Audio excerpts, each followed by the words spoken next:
on Voice Lead from Within. With me today, Amanda Murray, Nick Motichka, and Kamal Emma. Please, Kamal, introduce yourself to our audience.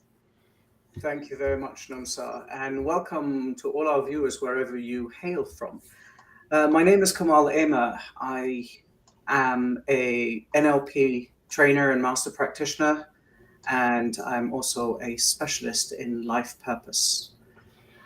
What I do is I help people create a foundation to their life so that they can start living purposefully. Questions such as, why am I here? What am I doing with my life? Is there more to this hamster wheel that I'm living in? These are all questions that very few of us in this world ask. Just to give you a statistical example, about 89 to 94% of people of the world live their life without asking these questions. And what I do is I help people live a life of purpose, on purpose. Amanda, to you. My name is Amanda Cottrell. I am a teacher, an author, and an artist. And my mission with Art, Mindfulness, and Creativity is to build a global community of empowered creators who embrace their passions and natural curiosities to make the world a better place one day at a time. And so I've got some courses that I'm working on and some other projects where I'm super excited to bring them to the world. Nick? Hello there. I am Nick Motichka, and I was the 89 to 94% of the population up until about 2.5 years ago when, I started questioning all of it and made some major life changes. So I was a police officer for 17 years. And in that process of questioning why I'm here and what's important to me and what's in alignment, that career has basically gone away from my life. I've resigned from that and am going all in on my passion to start a clothing brand, which is what I am doing now full time. And I am based out of Alberta in Canada, and our clothes are all naturally made with natural fibers and made locally here in Canada and are cool as hell. So I'm just going all in on that. Thank you very much. Thank you so much. Thank you so much, Nick. So, our topic today is healing starts with you. Amanda, you chose this topic, so I'm going to let you explain the topic to our audience because we all know that healing is an inside job and not outside. So, please explain the topic, what it means, and why you chose this topic. We want to start some healing. So we hear it all. So I designed a course called Empower You, and it starts September 14th. And one of the topics, and there's 14 weeks and 14 different topics. And one of the topics is going to be healing starts with you, because essentially you need to take a step back and realize that the only person who has the power to change your life is you. And so when you begin to realize that, that's when you can step into your power. And that's something that's super important because, like Kamal was saying, that so many people are just aimlessly wandering and not asking questions. And essentially then that blame and shame happens, like, oh, my life is this hamster wheel because of this and this and this and this. And all of it is like outside. But really, healing is an inside job. And so in order to heal our life and to shift our life, we really have to start from within. What do you guys think?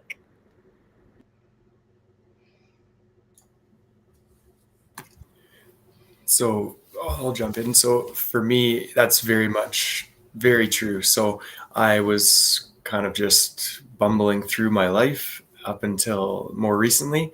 And at that point, my sleep was getting really messed up. So working shift work in the law enforcement world for, my entire adult life. So over 20 years, it just finally caught up to me and I was not able to sleep in between my shifts.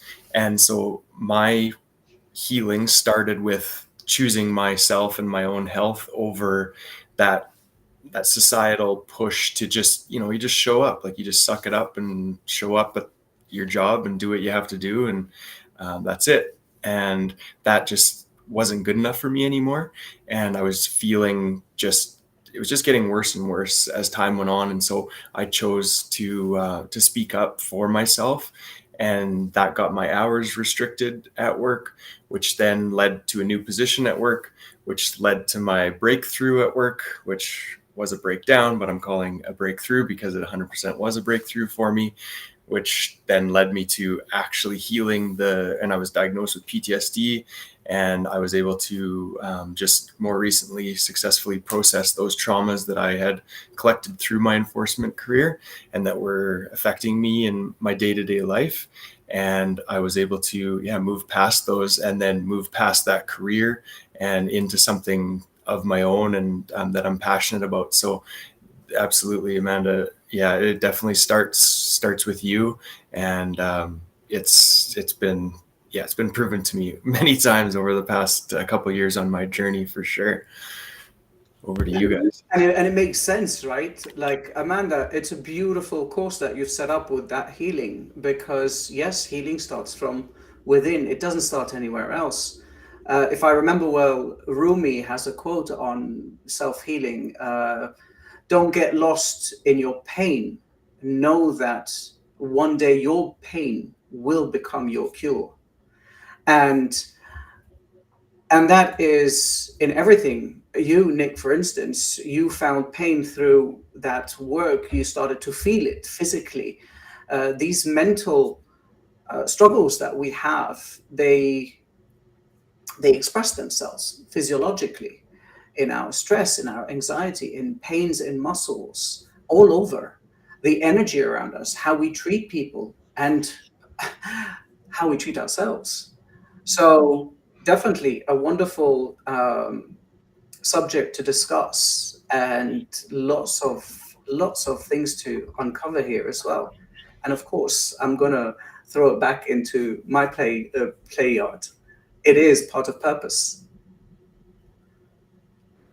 Yeah, I agree. I think that part of purpose is that sometimes you come across like hardships in your life, and then after living through them, they do become your purpose. Because mine essentially was having a very traumatic divorce, and being married to a very toxic, having a very toxic marriage. And essentially that has helped me in so many ways be able to help other people. And it was really like the kickstart to my healing journey, because I had an anxiety disorder since I was 18 years old. And so essentially it's been learning what codependency is, learning what narcissism is, learning about how to heal your anxiety in different ways that you show your anxiety, and this last 2 years has just been like mind-blowing to me, all of the things that have been done that are increasing people's anxiety almost essentially on purpose. And it's like, why are we doing this? Why are we doing this to other people? Because anxiety is like, can be debilitating, and I know that because I've experienced it. And so I just want to help so many other people be able to recognize that there's tools out there. There's tools that can help you begin the path to healing, and I want to share all those tools that I've learned over the last 11 or 9 years, well, almost 11 years essentially, on what you can do to help your anxiety, to get out of a codependent relationship, get out of a narcissistic relationship. All of those things are healing, and narcissistic relationships don't have to be an intimate one. It can be a friend or a parent or a family member as well. And just beginning to recognize those as well, and learning how to set boundaries is something that's really, the boundary setting, I think, is one of the most healing things that I've ever experienced. And I don't know about you guys, but learning how to set boundaries has been like eye-opening to me, and such a healing process.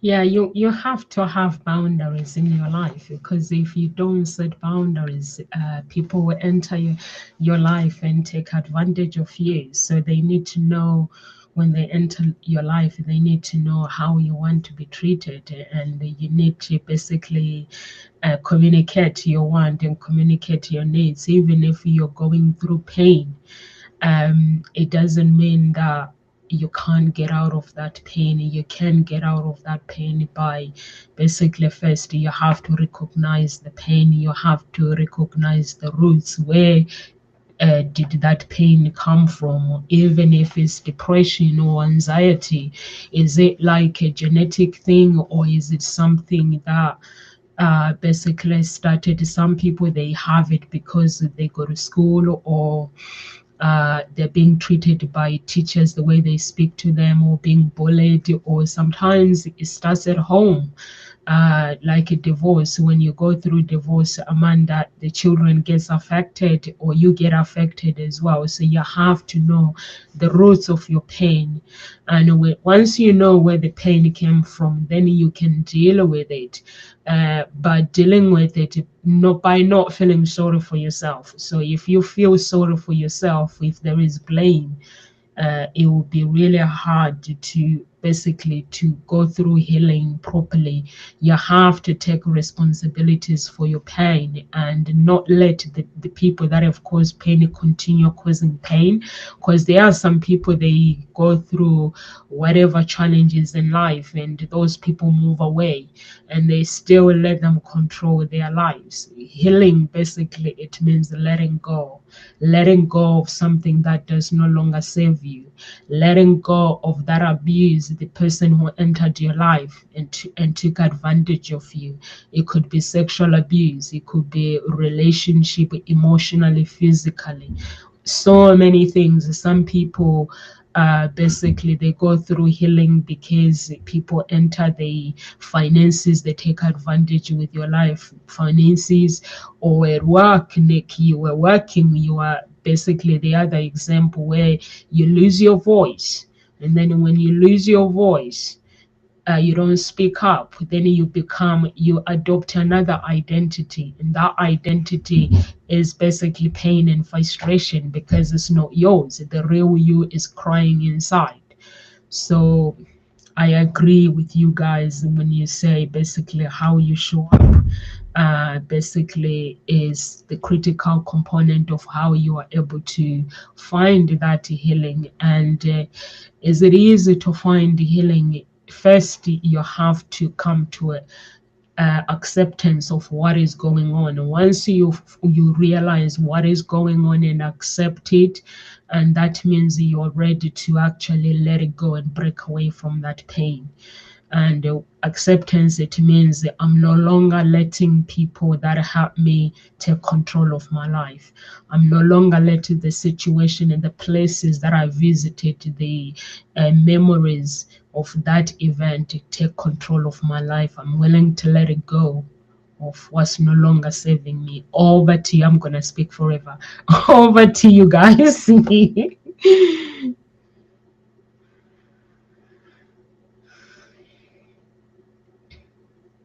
So you're talking about a very important factor here, letting go. And a lot of people will say it's not easy to let go. Very true. It's not easy to let go. Now, there's an even harder thing to do, which is forgiveness. And in my opinion at least, in order for yourself to heal, to start healing, is to understand and realize that you need to forgive, or that's if you want it, obviously, that you want to forgive yourself. Because forgiveness will never happen if you say, oh, I forgive you, Nomsa, for doing this to me. That doesn't matter. That will never work. Because deep down inside, the forgiveness is always rooted within yourself. And so healing is also rooted within yourself. Now, people that want to do that, they work really hard on themselves. And there are a lot of crying moments. There are a lot of angry moments. There are a lot of emotions and feelings that are expressed through that healing process.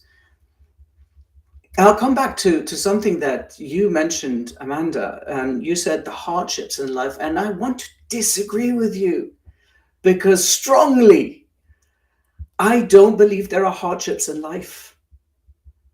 From my perspective, they're just lessons. They're just how we see them. Everything can be great and wonderful. I was in a similar situation in a toxic marriage with a narcissistic woman. And yes, men do end up with narcissistic women as well. And I struggled. You, Nick, said you had PTSD. I'm not comparing it, obviously. I'm just saying that it affected your sleep. It affected your body. I had back pains. I had reflux. I had plenty of medical concerns that I went and checked out, and there's nothing wrong. So the mental symptoms that we get from being in pain, being in these conditions that we allow ourselves, like you were mentioning, Amanda and Nomsa, about boundaries. These are very, very important factors to our healing process. And we need to know whether we want to put these boundaries in or not. And I'm very careful with what I say, because we don't need boundaries.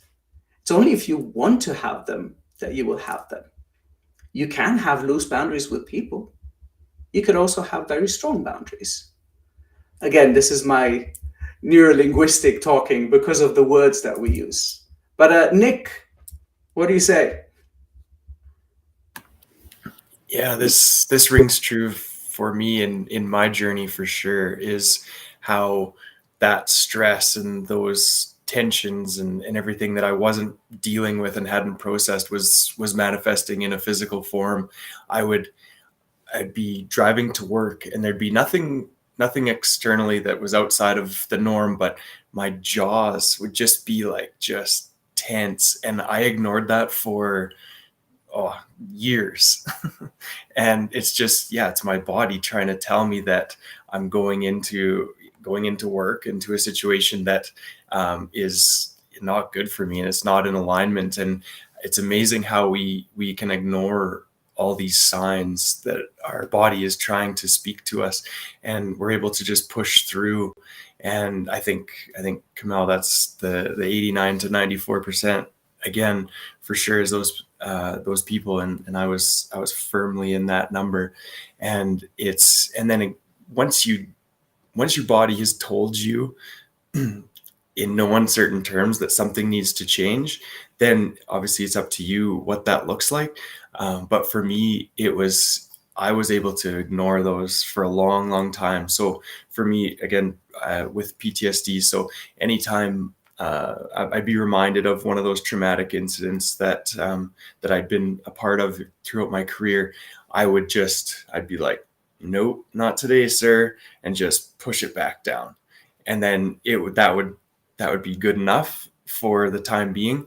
And then for me, that only worked for so many years, and that was up until my breakthrough. And that was when my body just told me that, okay, this is not going to work anymore for you, and something needs to change. And in that moment, as I was going through my breakthrough, I just knew that what I was doing up until that point wasn't gonna cut it anymore, and I needed to actually go in and do the work. And so for me, that looked like the traditional psychotherapies and the EMDR and all of that, which I did for a little over a year. And then I was at a point where I wasn't getting any better. I was still being affected day to day by my traumas. And I just knew that that wasn't going to work. And so with just my intuition, I knew that I needed a shaman, and also with a psychological background. And so that's what I was able to find. And with the aid of this shaman, who's actually a PhD psychologist as well, I was able to organize a healing journey. So I actually was able to use psilocybin in a healing journey to process those traumas. And the changes in me it was amazing how I went from was PTSD and severe in January, and then the healing journey happened in late January, and then I had an independent psychological assessment done in March, and I don't even meet the criteria for a diagnosis. So for me, I knew that what I was doing wasn't going to work for me long term, but I wasn't able to step in and do anything about it in that moment. It took a breakthrough to force my hand to actually look at what was going on and to actually process these things. And then I just knew that it had to be, I needed a specific medicine and help from that side of the world. I am super on the spiritual side. And so that was a big thing for me. And that was what I wasn't getting in traditional psychotherapies. And so I just got out of my own way, basically, and made those healing sessions and journeys and whatnot, made that happen. And the results can speak for themselves, basically. I'm laughing to myself as Kamel was talking, because he said we need to think about forgiveness and letting go and then perspective. And those are all different week topics in my course. So I was like, yay. But also that dis-ease part of like, when we are struggling with something, it ends up showing up in physical form. And like both of you have had the same thing where my neck will get super tight. Like through my whole marriage, I had like this super tight neck, and I couldn't, like, whenever I get stressed, I'll be like, oh, it's right there again. But I went to like massage therapist after deciding to leave, and she was like, what happened to the like knot in your neck? And I was like, it went away.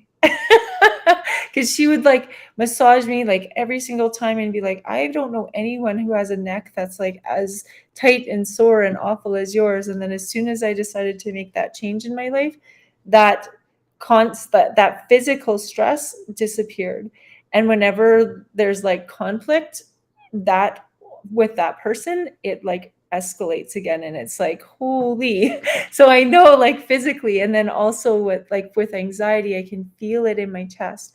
Every time that my anxiety starts to skyrocket, it's like there's a brick that's laying on my chest, and I feel like I wake up feeling like I can't breathe when I get anxious, because it feels like there's a brick on my chest, and then it'll be there for the whole day, and I'll like do like tapping techniques and different things to try and break that. But it's having those tools, right? Otherwise, if I don't, it'll just like affect my sleep, but it manifests itself in physical form. And so I think a lot of people don't necessarily realize that those physical ailments that they're having is probably a dis-ease with something that's going on in your life, whether it's a spouse, whether it's a family member, or a job, or just what's going on in the world in general. And yeah, it's really, really interesting how those physical can pop up as soon as that stress level likes to pop up. And I like what Kamel said, where he called me on the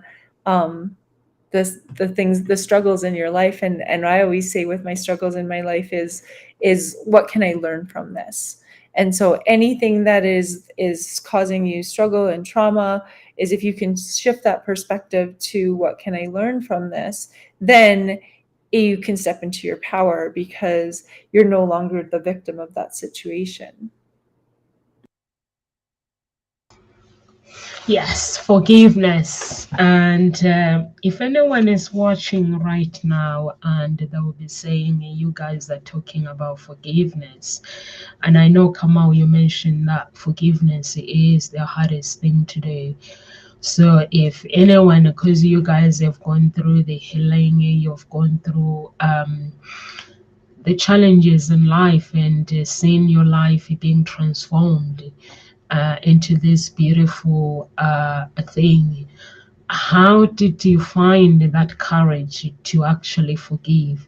For me, basically, hey, that's my younger sister anyway. She's saying hello, greetings from South Africa. For me, basically, finding healing, I struggled a lot with the forgiveness, until I basically came to a point where I had had enough of stress. I was lucky I didn't go to depression. I've always been very, very happy child. I came to the UK and I became a follower, and I basically put my values and my beliefs on the side and started following people. Normally when somebody, like if people hurt me, I'll just pretend that I was okay and to keep hanging out with that person, and they'll keep hurting me over and over and over until one day, basically, I think I found God, like Nick said, he found the Jesus character. Me, basically, I basically went to a point where I had had enough, and I basically surrendered to everything. And then that's when I realized that I just needed to let it go of everything that I was holding inside of me. And when I did that, there was freedom. Now I don't need to forgive anymore, because I have got to a point where I've meditated to crucify my flesh. If somebody like does whatever they do, I'm like, oh, he's one of them. I just put them in this pot. The people that are basically, if somebody upset me, there is a pot for them where I'm like, oh, he's one of them, messed up. They need to fix their life. But then instead of me getting upset, I just have to find out if there is any behavior behind it. Normally, when people are behaving, there is something behind it that is causing that. So I just have to find out without judging myself or without judging them as well, which is the hardest thing to do. You have to be really, I don't know, you have to be in a place where you just surrender and say, you know what, I don't want anyone taking advantage of me anymore. I don't want to get hurt, and I don't want me hurting me either by accepting people hurting me. So that is the point where I basically had to go in. But there was a price for it, because when I made a decision, I fasted for 40 days. And when I fasted for that 40 days, the last day, there was like something that was being pulled out of my chest. And it was like this dark thing that was coming out of my body. And since then, I'm like, I never ever hold anyone in my heart. So I don't do that. So you guys, you talk about forgiveness. If anyone is watching in the audience that are watching, they'll be like, how do I have this courage to actually forgive? Because it hurts when someone has hurt you, or when there are some people who have been raped. There are some people who have been in prison for many years. And mostly it's common in America, innocent that been in prison. They went for 20 years, 30 years, and then there's this charity, the innocent, that is bringing them out. And some have been hurt by their parents. How can you guys advise, please? Somebody take the stage. How do they begin? For forgiveness, I think that you really, like you were saying, Nomza, is that there's that piece where you have to recognize that if somebody's doing something awful, it's probably because they feel really awful about themselves. And you have to take a step back and really just be like, that's their stuff. And the reason that it's affecting me is because they have things that they need to heal too. And I think that's something that really has helped me. I wrote a whole article on forgiveness, and essentially most of it was written after a Reiki session. And it was all about like learning how to forgive is truly divine, because it's something that frees you of so much stress that you're holding on to inside of you, and so much anger. And so I think that forgiveness piece, well, like Kamal said, was really hard, but it also is something that's truly divine when you can truly learn to let go and forgive people. And forgiveness doesn't mean that the action that happened was right. It just means that you're able to let go of it so that it's no longer keeping you stuck. Yeah, and I would just add that, well, a couple of things. So yeah, forgiveness is a gift that you give yourself, and it's hard to see that in the moment when you're thinking about the wrongs that have been done to you, or that you believe have been done to you. Maybe in some cases, because we make up a lot of stuff in our own heads too, stories and whatnot.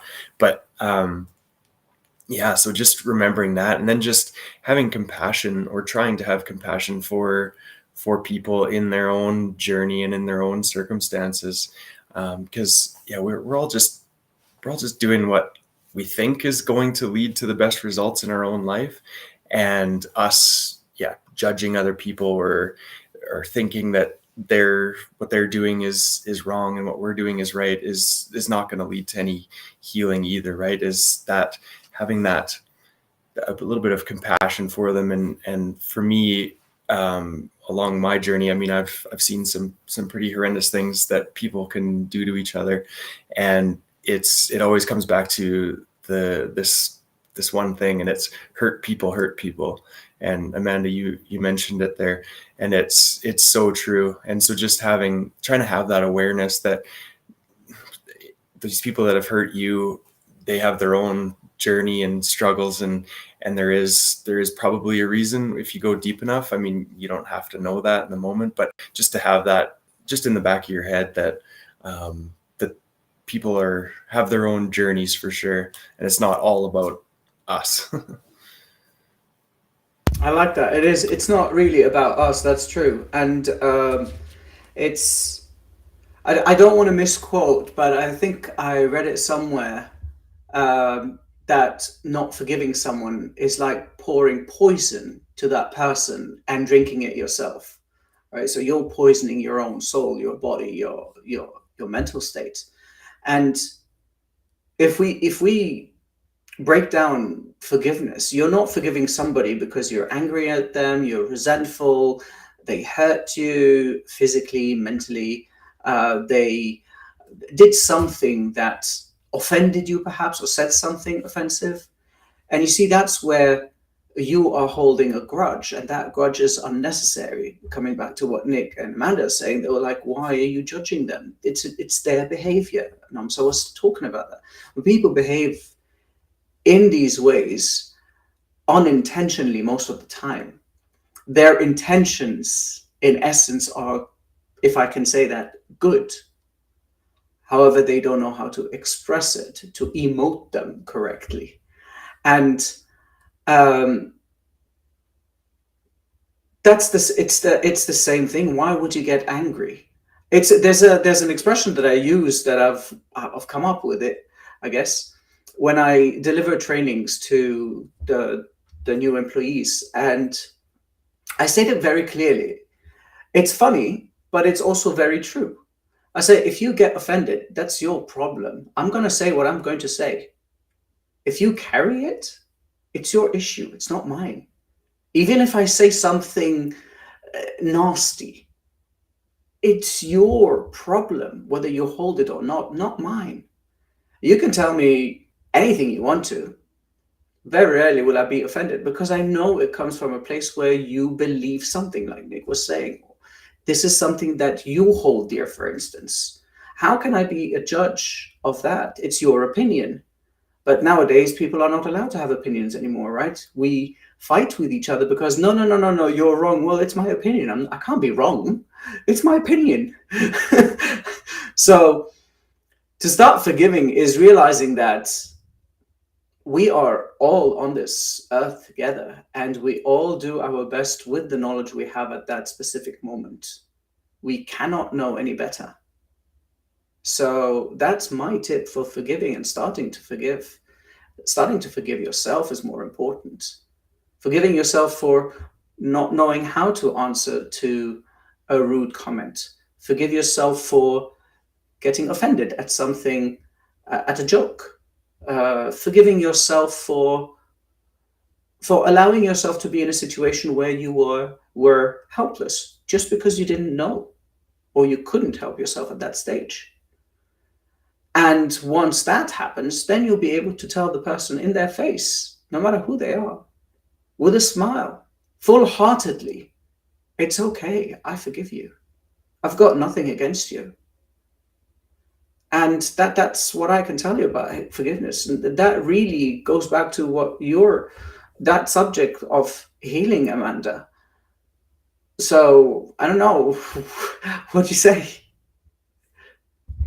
Yeah, I think that ability to just be like, I'm not holding anything against you, is something that's huge. It doesn't mean that you have to still have that person in your life and them be around you on a regular basis. That's not what forgiveness is. It's not saying I forgive you and then still continuing to let those things happen in your life. That's what boundary setting is for. But it is that ability to just be like, I send you lots of love, and I hope that you are very well, and I'm not holding anything against you. I'm living my life filled with love, and I can't, like, you guys go off and do your own thing, and I wish you well, right? It's that ability to just let it go of what's being stuck inside of you.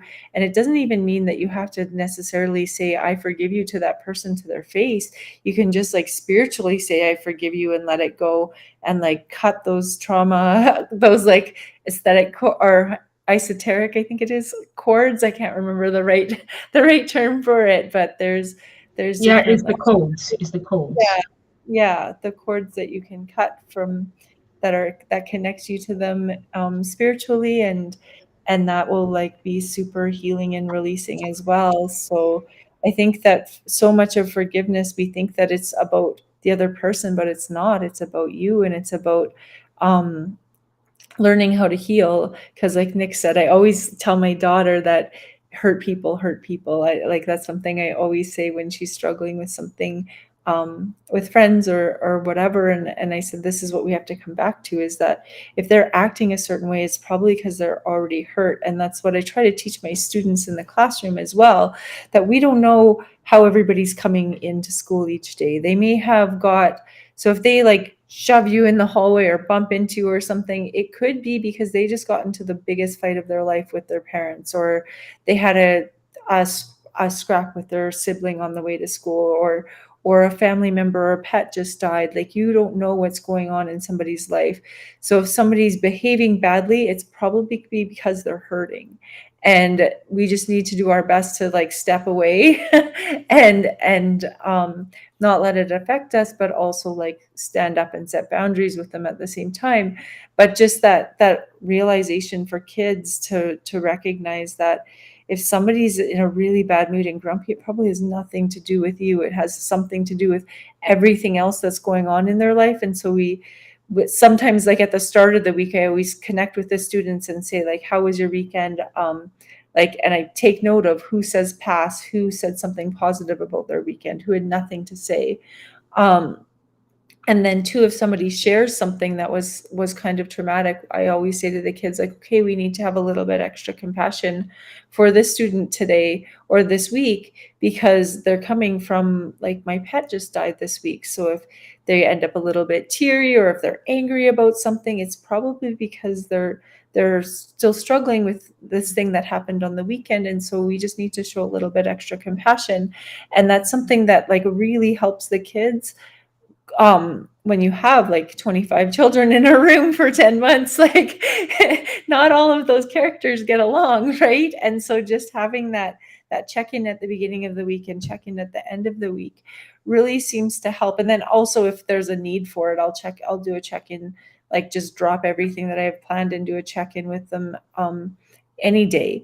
But I do make sure that we do one at the start of the week and at the end of the week, where they say like things that were good about the week or things that they're struggling with from the week. And they're also allowed to pass too, but it just gives us that, like, who's starting to get frustrated with certain things, or who's coming into the classroom frustrated, or who's been frustrated with like the noise level or something. And that's something we need to be conscious of, because it's escalating. And I had this conversation with the kids last year about introverts and extroverts, and because the noise level, like some introverts need it really quiet, extroverts like noise. We have both of those types of people in our classroom, so it's like hard to find a balance.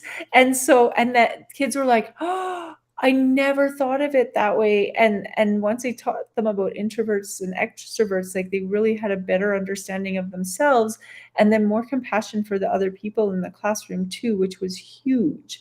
And so when we can understand, like from a level of compassion, that people just function differently and thrive in different scenarios, then we can come from a like more healing perspective too, because some people thrive on noise, and other people are like, I need quiet and I need a quiet space, and there's that tension even within a classroom of just learning to heal, but based on what your needs are as an introvert or an extrovert.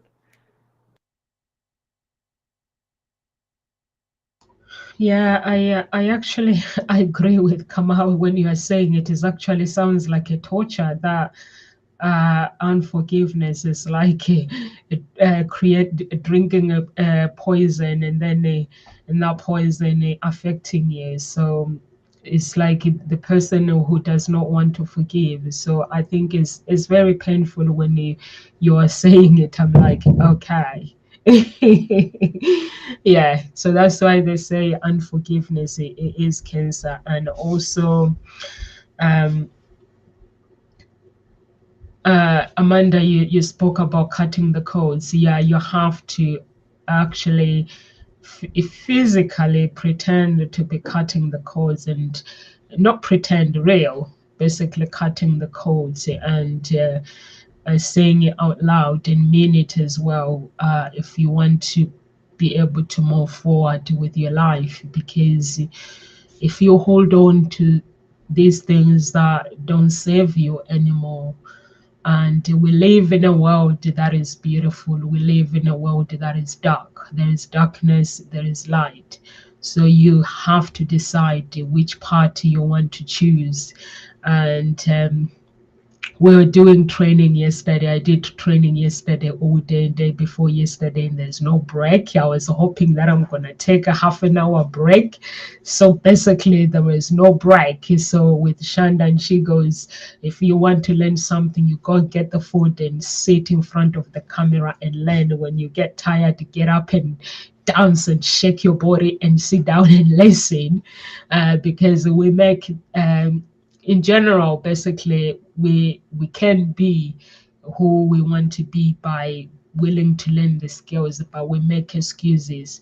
And when we do make excuses, we get old, and then we're like, oh, I can't forgive myself, or we do all these things. So she was saying, basically, whatever you do in life, you decide.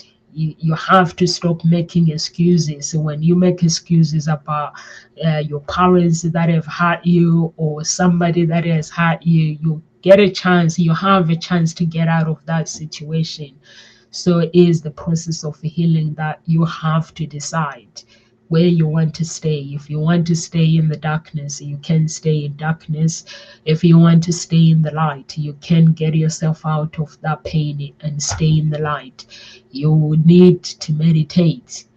And the meditation is not all about getting up in the morning and going who and say and complaining and saying, why is it not working for me? You have to be willing to do the process. Healing process, it takes a long time. And bit by bit, like Amanda was saying, you cut the codes. So that's what the body does. The body process the healing is like, okay, you want to let me go. So go through that pain of healing without making yourself wrong or blaming yourself that why is it other people are so easy. You don't know what they have to go through to be where they are. So the process is going to be different.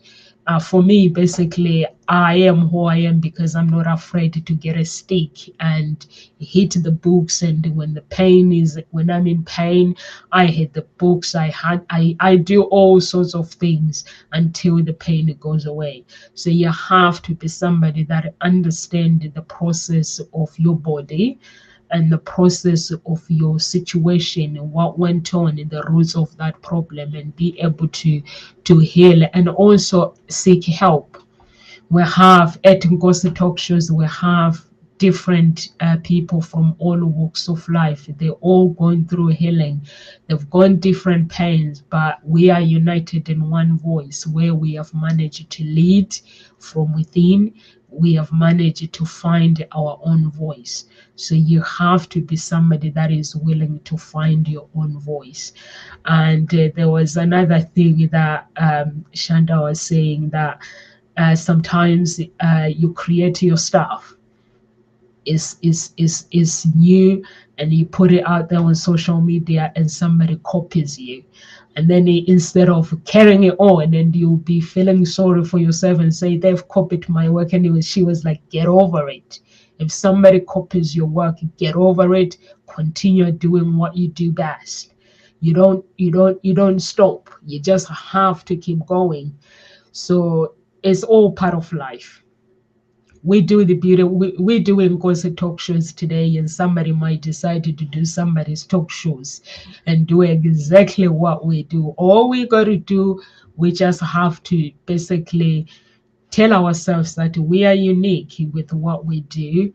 And if somebody's hurt, just find healing and stuff and start healing the process.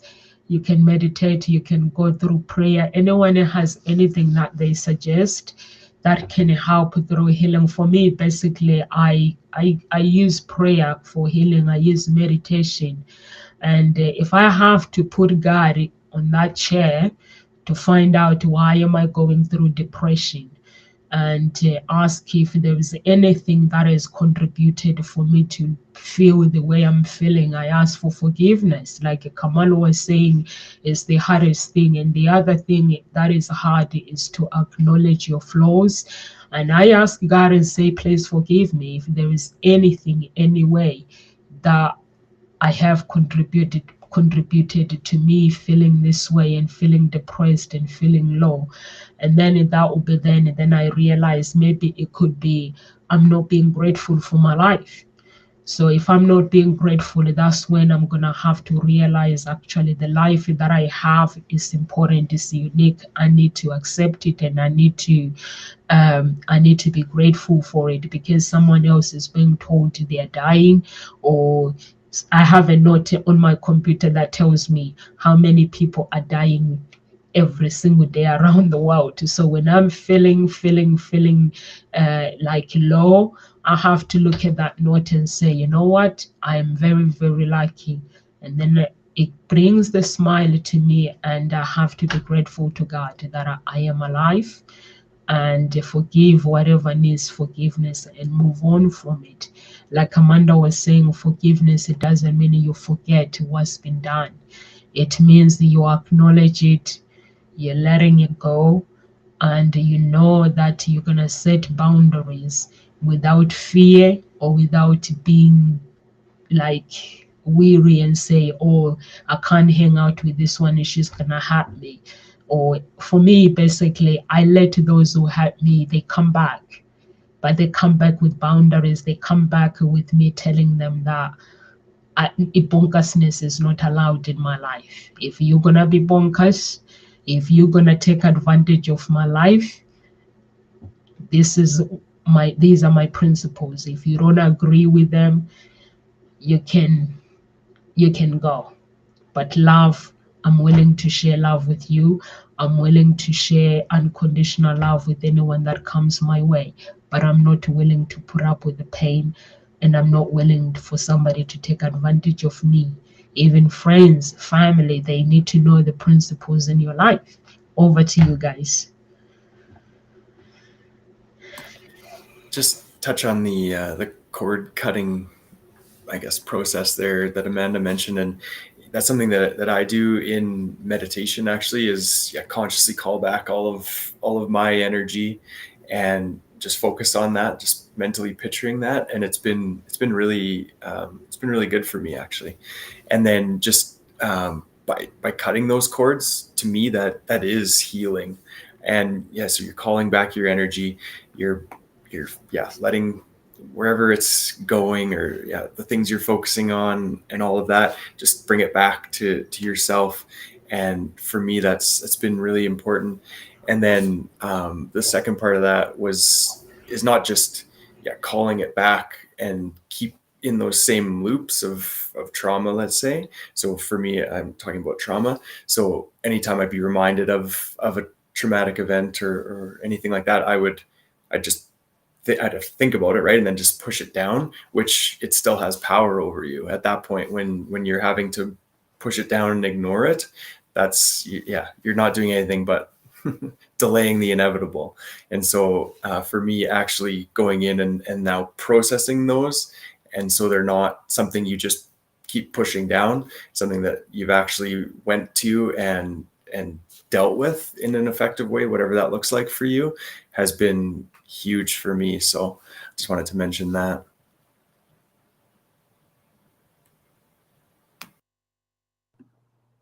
I like how you said that, the meditation where you pull all of your energy in. I think that's something that we all need to do a little bit more often. Just as you were saying it, I was like, oh, that's a good idea. I should do that. That's a good like healing technique, right? That can start with you and is just like sitting in meditation and pulling your energy back in. Like if everybody did that today, I think that would be like a really healing start, right? If you're struggling with something in your life, and I think all of us are in some capacity, right?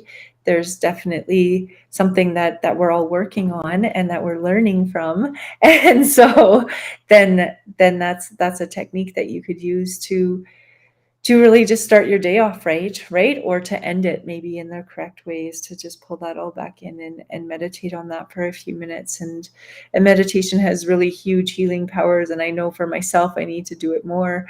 But I have a hard time sitting and I still like my busy brain goes off in a million different directions at once. And it's something that I know I need to do more of, and it would help me with my healing so much, and yet I struggle with it. And sometimes I think we because it's hard. Sometimes when things are hard, we avoid them, or the things you need to do the most, you avoid them. You're like, oh, I'll do it tomorrow. But really what you need to do is just start doing it today, and make sure that it becomes part of your daily routine and your daily life. Those hard things. It's like the thing where they say, somebody says, I'm too busy to meditate. And the guru says, well, first they say you should meditate for 5 minutes a day. And that person says, I'm too busy. And then the other person says, well, that means you should meditate for an hour a day.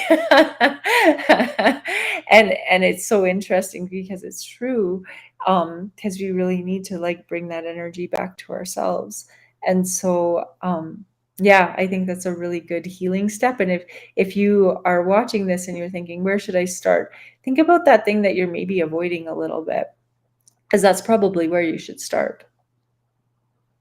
I am on board with everybody about meditation, considering that I have my own karate school. So that's my meditation, because I go in a different world. I'm not in this realm anymore when I'm training, when I'm teaching the other kids and the grown-ups even. And we have meditation before and after training to empty your mind and then to meditate on what you've learned. And to answer those people that say, I don't have time, you don't have 5 minutes to sit, lay down before you sleep and just close your eyes and think randomly. That's meditation. You don't have to go through the whole sitting and and the music in the background and the candle. You don't have to do that. You can meditate while you're driving. We go under hypnosis throughout our whole day. Why not allow yourself to be hypnotized by something that you want to think about, or one thing that you want to heal, like you were saying, Amanda? Think about, don't do like Nick and like kick the trauma back down. Bring it up, open it up, cry about it, talk to yourself about it. These are all meditative states. There are so many guided meditations, so many things available for free all over to help you go through these stages and that state. Being a person with ADHD, I know how difficult it is to sit down and meditate, but for some reason, meditating, martial arts, my brain is fully focused on it. So find your thing. Find the thing where you can go into that empty box of yours in your head and do it. Use it as a meditative process. Yeah, I like what you said about you can meditate in so many different ways, because it's true. And I didn't realize that until I went to a walking meditation. And then I learned that you could do movement through meditation by just like slowing your mind down. And yoga essentially is almost like a movement meditation. And then also, like, I find art, for me, art is meditation. So there's healing ways that you can do through art therapy and different things like that, where it just gets me out of my head and completely into my body, where I'm focused, and all of my energy is put into that art piece. And I just find painting and drawing so healing and so meditative. And so I think so often, like you said, that people think they need the candle and to sit and all of these things like they see on TV, but essentially it's about bringing your energy back into yourself and being conscious of your thoughts and to clear your mind a little bit and to let those things go. That's a huge piece of meditation, and you can do it in many different ways. And even Yeah. outside of meditation too is just do something you love, is to get into an activity, whatever it is for you. So for me, I like going fast. So it's either skiing fast or riding a motorcycle or something along those lines.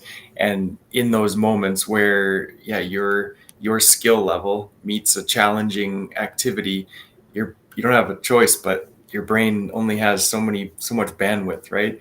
And so when you get into those things that you're truly into and you're in the moment, like that is meditation in a sense, right? Where all those thoughts go away and you're just in the moment doing something you love. And when you come out of that, for me, I'm in a better mood. I'm able to deal with the stresses and the trivial things that happen day to day in such a better way. So it's, yeah, there's different, it looks different for everyone, but just wanted to mention that. Do what's best for you as well. It is nice, like everyone else has just said, it looks different for everyone, and just do what you do, what's right for you, what feels good for you, but don't stay in that pain mood for a very long time. Is you don't want to die in pain, because we don't know when you die in pain. I'm sure you don't go to heaven if you die holding pain. I'm sure there's a hell where you go to. So we want you to go to heaven and experience that beauty of life. And even when you are here on earth, you have to experience the beauty of life by letting go. And everything comes down to choice. Any words of encouragement, Amanda, before we leave? Yeah, I want to piggyback on what Nick said about doing something that you love, because I want you to think about, like, when you were a child, what was something that you could do for hours and hours and hours, and it would just like feel like time just like zoomed by. and that's probably something that you maybe need to do a little more of now, because it's something that fills your soul. And for me, it was drawing and painting and creating. And so for years I didn't do a lot of it, and now every time I start to be like, oh, life's out of control, I bring myself back to like, how I need to spend some time creating and just painting and drawing. And that really brings me back. But for Nick, and I also love to ski too. So that's another thing. Just getting out in nature is another tool that I can do. That it's like something that I love will get me out of this funk. And I think that's the very first step to healing. Kamal? Hi. Yes. Sports, anything that you love. That's very correct, Amanda and Nick. Yeah, they're the pathway to healing yourself. I will leave our viewers today with a quote from Eckhart Tolle. To recognize one's own insanity is, of course, the arising of sanity, the beginning of healing and transcendence. Now, we all understand words and quotes the way that we want to understand them. So I leave you all to your imagination and on how you want to define those words and how you want to define sanity or insanity. That's it from my end. I like that a lot. Yeah. So for me, well, what we've just been talking about for the last couple of minutes, like getting into activities that you truly love and being in the moment is getting into your flow state. And well, that is what my brand is called. And it's a big part of, my life, trying to get into those moments. And I have on the tags of my shirts, it says, I relax, I let go, my life is in perfect flow. So just a reminder for me every time I put on one of my clothing items, and hopefully for other people too, is just to have that moment to just let that sink in.